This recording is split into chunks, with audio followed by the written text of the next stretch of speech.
to bring Chris up to demonstrate the fiddle. I know the live music's the best part of the program. When you saw the picture of Bill Monroe playing at the Opry, the banjo player, did anybody recognize the banjo player?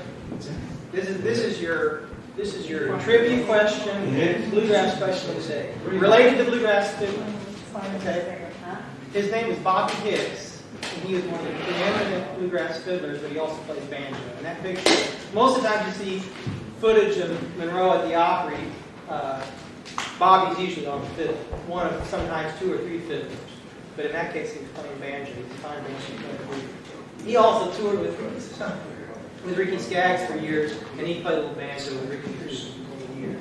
I just noticed that. I'll give you a little bit of my own personal history. I'm from the state of Missouri and grew up there. Went to school, went to university there. And, I came to music pretty naturally. My mother was a really fine piano player. I started out on piano and played pretty seriously all through grade school anyway. My absolute first musical hero was Scott Joplin. And I played all the Scott Joplin pieces. So, but I was at that time, I lived in St. Louis, Missouri, and my dad taught school there. And one of his former students, I was born just outside of St. Louis in a little town called Washington, Missouri. And we actually lived in New Haven, Missouri. And my dad was a high school teacher, and one of his students back when he was a high school teacher there in New Haven was a guy by the name of Barry Burgee. And Barry went on to become a folklorist and went on to work at the National Endowment for the Arts and was head of a folk program there. And Barry, though when I was in grade school, was at Washington University, and he would run their concert series. And so, even though I was not really around bluegrass too much then, my dad was a big fan of Doc Watson.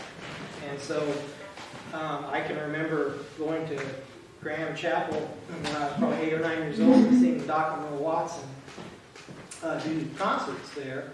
So that was probably, as much as anything, my first real introduction to old-time music, old-time country music, and as it relates to bluegrass music. Because bluegrass music, as far as I'm concerned, is just part of old-time country music.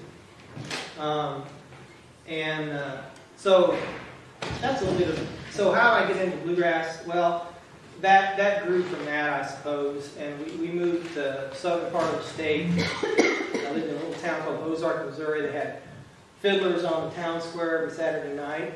And I used to go down there. And even as I got into my teenage years, I always recall Ozark was the county seat.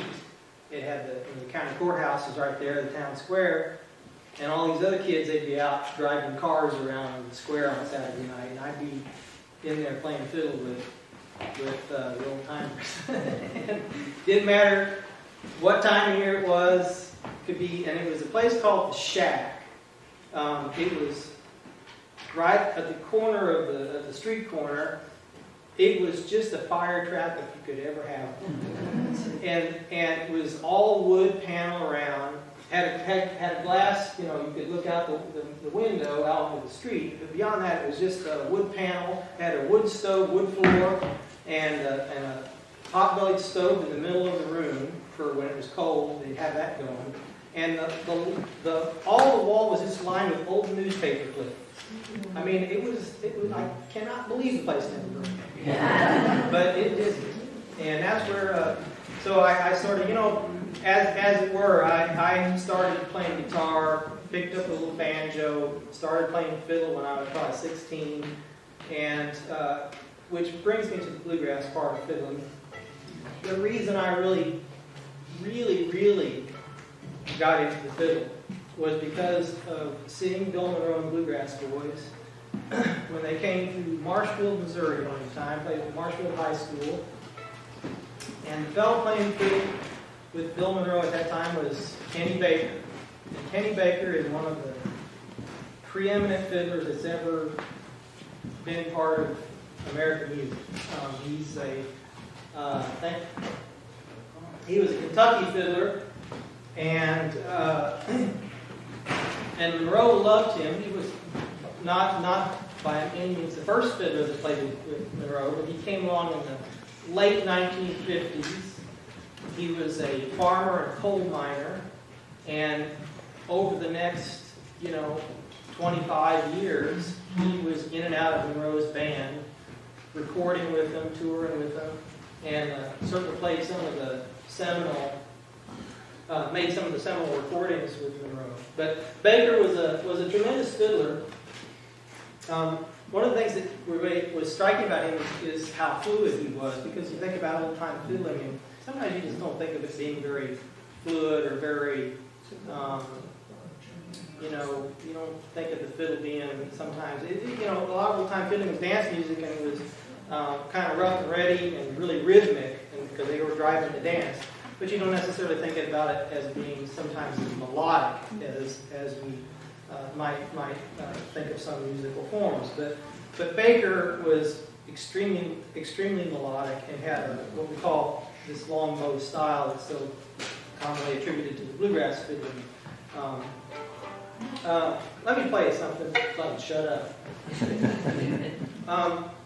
I'll just play one thing I'll just say as a take-home too, as far as bluegrass fiddle, is I want people to be aware that there's a repertoire of bluegrass fiddle. That means there are tunes that are associated with the music that are part of the bluegrass repertoire. And most of these that I'm going to mention are tunes that came from Bill Monroe, by and large. So here's one, and if you all aim to play, you'll hear this at jam sessions.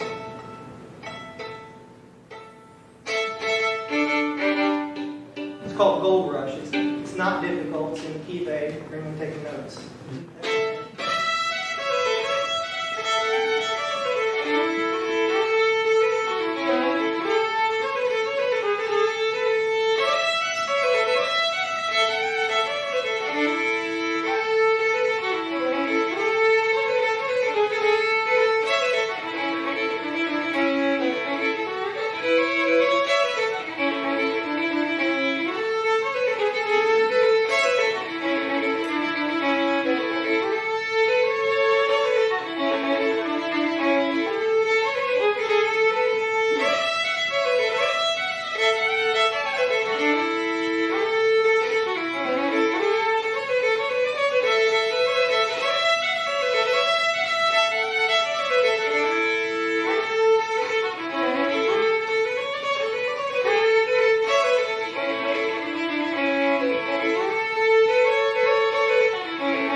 So that's one you'll hear pretty commonly. And one thing I'll say about that tune, just point out, it's very simple in its form and its structure. What Bill Monroe was thinking was, and maybe Ben Fraker talked about this a little bit about the mandolin style of Monroe, but he was Bill Monroe was very influenced by fiddle music.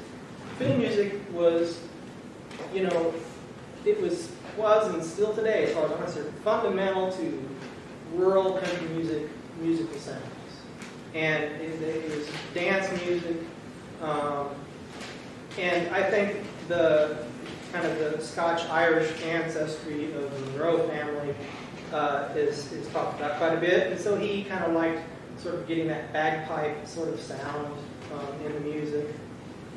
So it's not too surprising that once he got on the Opry and was surrounded by all these multiple fiddle players, he would take a tune like that and he'd make 2 or 3 fiddlers play that. So you hear some of these recordings, you'll find that even a tune like that, there may be 2 or 3 fiddles on it, so it's got this big sound. And you get into any jam session, we love to do that. We love to put all these fiddles and get that sound going. So you can hear that even with just on one fiddle go, kind of the droning long notes. So the high and lonesome sound. That, to me, bluegrass is defined by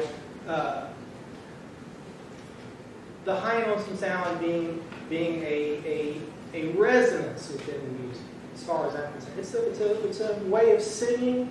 It's a way of presenting within the musical instruments also a particular kind of sound that I think is bluesy. I think it's it's powerful, and it doesn't mean it's necessarily fast. It can be fast, but it can be slow. But I think it's an edge. It's sort of like, if you talk about the blues, or you talk about different kinds of musical genres, we do have sort of ways that we define it. There's a certain way they speak to us, and I think that's what Monroe really, really had a sense about. I think that's why he was able to carve a career, influence generations of musicians, because they were attracted to that seminal kind of sound that he was after. And it represented a way of life, really. He made no bones about where he was from or what his music was about. And he was a rural country musician, and from the time he started doing his tent shows to the time he died, his mission was to take that music to rural people. And he did that. And one reason I know it was his deeper kind of sensibility was a fellow I played with for a few years with my buddy Bob Black, was a bluegrass boy, a great banjo player from Iowa. He wrote a book that's on University of Illinois Press about traveling as a bluegrass boy. And I think that Bob, who's just the most mild-mannered, humble guy you'll ever meet, a really brainy guy on banjo. He can take a fiddle tune and just, tear it up inside and out. But his real feeling about his musical experience with Monroe was that he really understood that Monroe was really out there to bring his kind of music to audiences in those areas. And I think that's kind of interesting, and I think it's something we kind of hear in the music. And I was connected to it. I mean, maybe it's because I was, from Missouri. Yes, I got some farm background, but I was, like I say, lived in the city for a while. I don't know. I hear that vocal sound, and it speaks to me in some form or fashion. And I think the songs are about things that we all relate to, because I think Monroe was a great singer and a great songwriter. He wrote about family. So, memories of mother and dad, Uncle Pen, a song about his uncle who was the fiddler.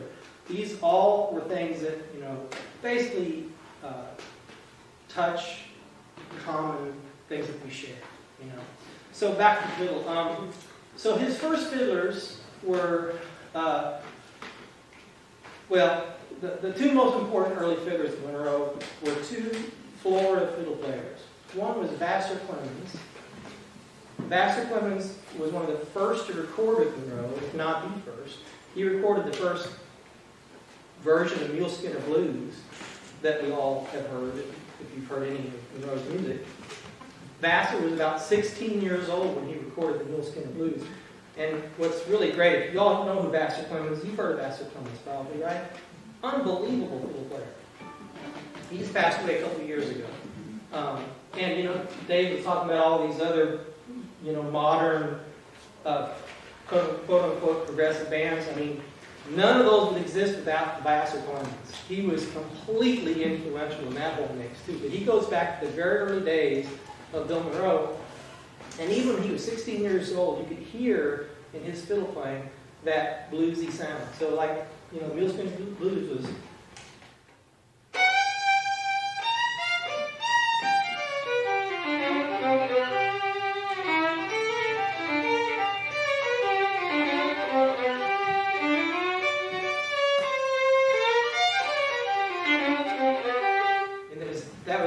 basic kind of like idea. Those kind of signature bluesy moves on the fiddle, you can hear them all through Bluegrass.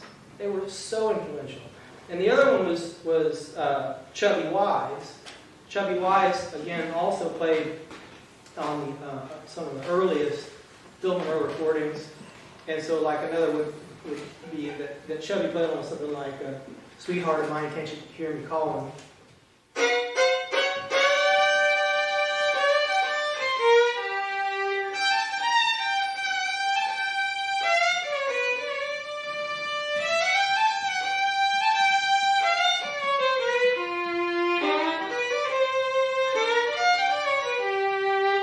I mean, that is blues. That's all that's about. And so that was really integral, I think, to the voicings of the fiddle playing, especially behind vocal music. Okay, because there's the singing, to me, is really what developed the form. The instruments were just what were being. The reason Bill Monroe plays the mandolin, you all know why he plays the mandolin. It's because every other person in his family played one of the other instruments, and that ball was left. so he picked up the mandolin, but he was the guy that had the driving force, and he came from a very musical family. His brother Charlie played duets for a while and recorded. They made some wonderful duet recordings. His brother Birch was a fiddle player, not a very good one, but he was a fiddle player. Anyway, but that said, I mean, I think that the fiddle playing, to me, what speaks to me behind the singing is sort of that bluesy kind of edge to it. That's what I kind of go for. It's what I think defines a lot of the playing. If you take a tune like he was singing Little Georgia Rose. Oh, come and listen to my story that I know is true. A little rose in Georgia. Heart dog, let's see, hair dog, nice blue. So like, if I was playing the fiddle, I was playing the name, I was singing the name.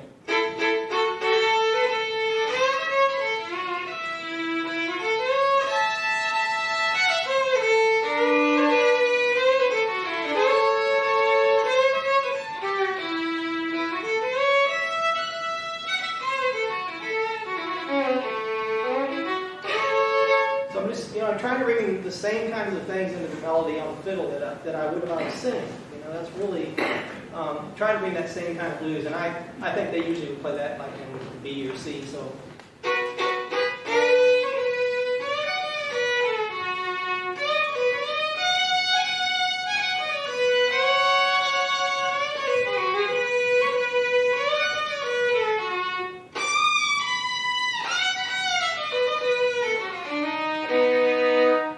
They'll do things like that sometimes, just to kind of like be an edgy kind of bluesy sort of approach to playing. And to me, that kind of helps define what it is or what I'm going for when I'm playing within a bluegrass context. The other thing is dance music. Monroe was definitely into dance music because all country folks were. So it was not unusual for Monroe on recording, apart from the stuff that he wrote. He was always a tunesmith. I mean, anybody who ever played with Monroe had hundreds of musicians go through his band over the years. And they will all tell you that he was never not writing. He was on that bus, tinkly, tinkly, tinkly, tinkly. He was doing, always working out tunes. But, so he was very much centered centered in old-time fiddle. And very influential to him. So he would play a tune, he recorded tunes like Soldier's Joy. He did tunes like Devil's Dream, he recorded with Bill Keith, who was here last year or a couple years ago. The late, great Bill Keith. So, let's see. Being a fiddler from Missouri, I should say that Missouri fiddling is also something that's been influential to me. There's all kinds of regional fiddling. There's a lot of crossover. Somebody says, well, what is Missouri fiddling? I could probably name a dozen fiddlers, and they all sound different from one another. So that gets a little tedious sometimes, being a ethnomusicologist about all that. But a tune like Soldier's Joy, it's a common part of the fiddle repertoire, whether you're in Kentucky or Tennessee or Texas or Missouri. I want me to play to do that. I'm talking too much here, but I'm trying to educate right now.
That song? Soldier's Joy.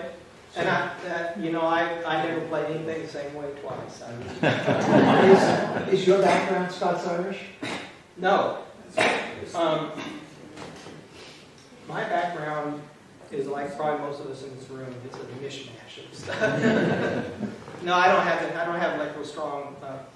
I came to fiddling through circumstances growing up in this small town. That was where I heard my first fiddlers, and sort of got my taste for fiddling and old time music traditions, just by virtue of where I was living. I think that it was all kind of pretty natural, though. Just the other thing about bluegrass is, we can't get away from the gospel music element, and my mother was a church pianist from the time she was 11 years old, so I had all that. I grew up in Southern Baptist Church, and I've kind of abandoned all that now, but not the music. But not the music part of it, not the relevance to just American music as we know about it, because it's all really embedded in our musical history, I think. And so I think just singing, playing, to me it's kind of all part of this kind of bigger continuum. The thing that's great about bluegrass is that bluegrass really, as a musical genre, and also with reference to the growth of music festivals and things of that nature. Those back in the day, there was, the old time, there was fiddling contests and dances, and these were the social mechanisms by which people got together and play music, other than just going to sit on your neighbor's porch and play, But I think with the growth of the music festivals, in particular with bluegrass, which really embraced that concept back in the mid-1960s and into the 70s, and it has been very, I think, inviting to anyone who wants to pick up an instrument and play. And so that will always be one of the reasons it's eminently, whether it's commercially viable or not, or it will always be viable, because as long as there's a fiddle sitting in the corner, somebody will want to pick it up and play it. And so I think bluegrass is really, as a musical genre and as a community, it has really fostered that element. I don't know. I'm happy to entertain any questions. I can ramble on a long time. Yeah. Yes. Aside from the obvious difference in repertoire type of music, bluegrass and country, as opposed to, say, classical music, is there any particular different playing technique that makes a difference between a fiddler and a violin player? Yeah, and I think that's a very common and a good question. So I'll answer that in two ways. One, I'll talk about,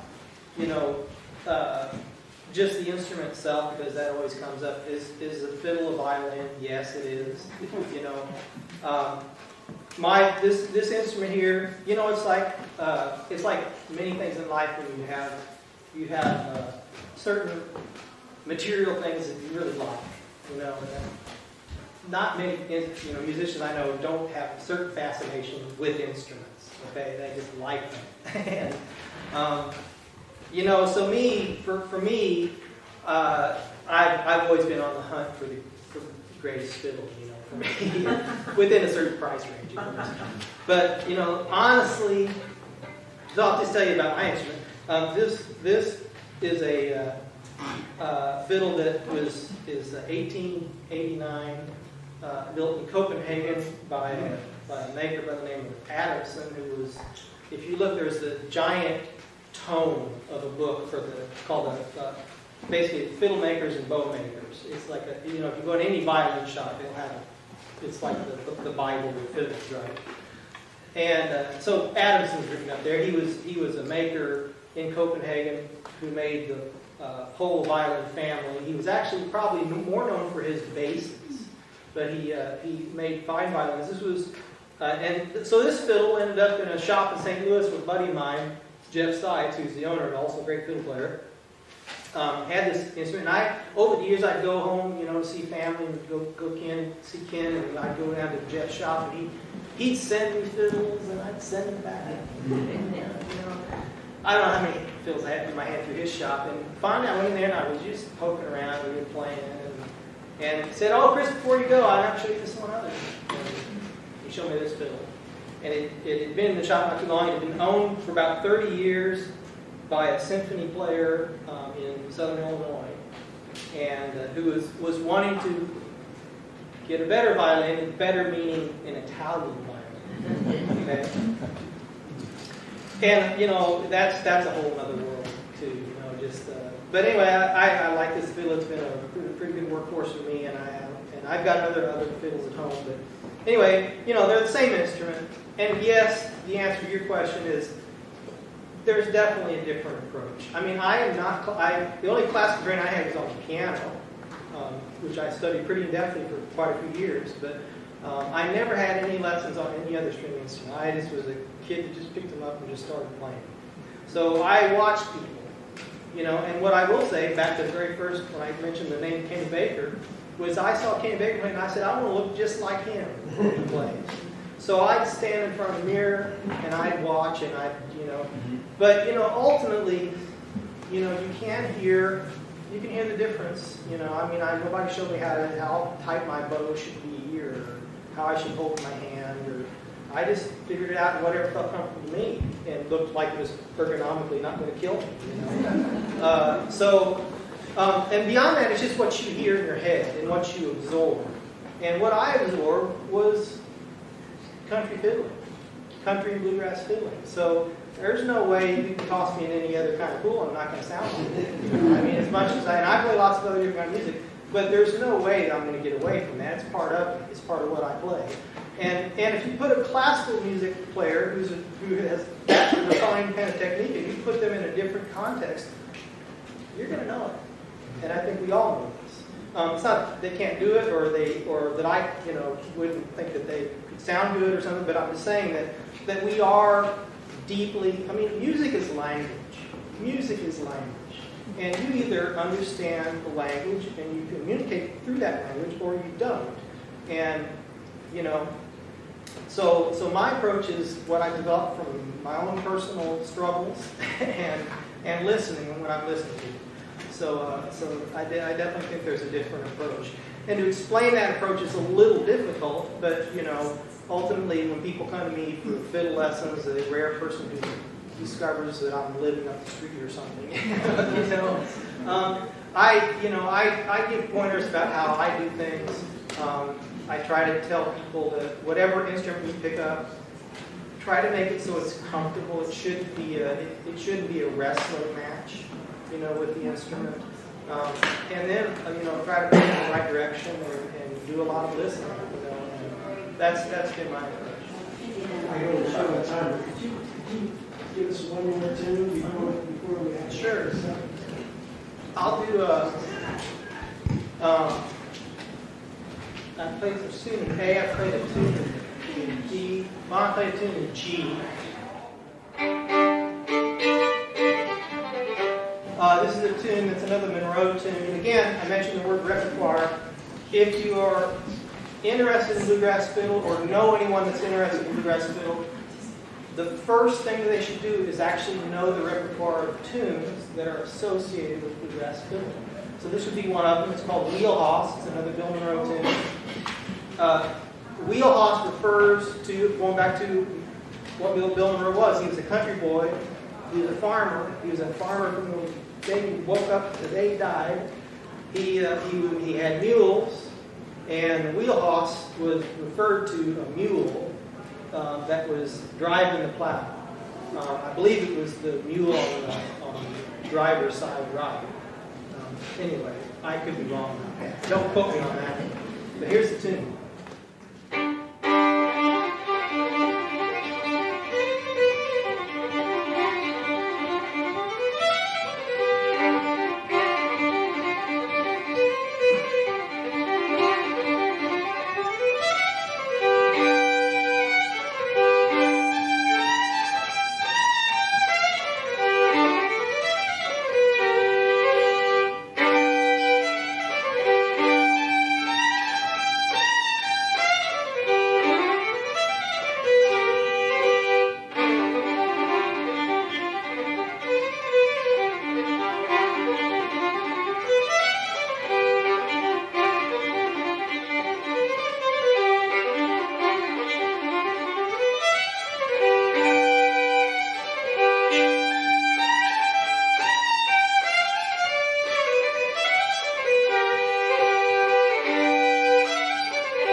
As you say, that you did not have the classic music training. The question I have, do you listen to classic music regularly? And what part of bluegrass fits you, and why, if you don't listen to the, obviously they're different. Well, first of all, I ask you a question. Do I listen to classical music? I've always listened to classical music. I love all kinds of music. So I could listen to Mozart forever. I do. So, I think that I can listen to a classical violinist and be just completely breathtaking. So and know that I can't reproduce that, but I'm not trained to reproduce that. So I'm over 50 now, and I'm not gonna learn a heck a lot more. I don't think but I love listening to classical music. I listen to everything with the musician's ear. I think, and I think no matter what genre of music you play, and let me go back. I'll go back to my musical biography a little bit.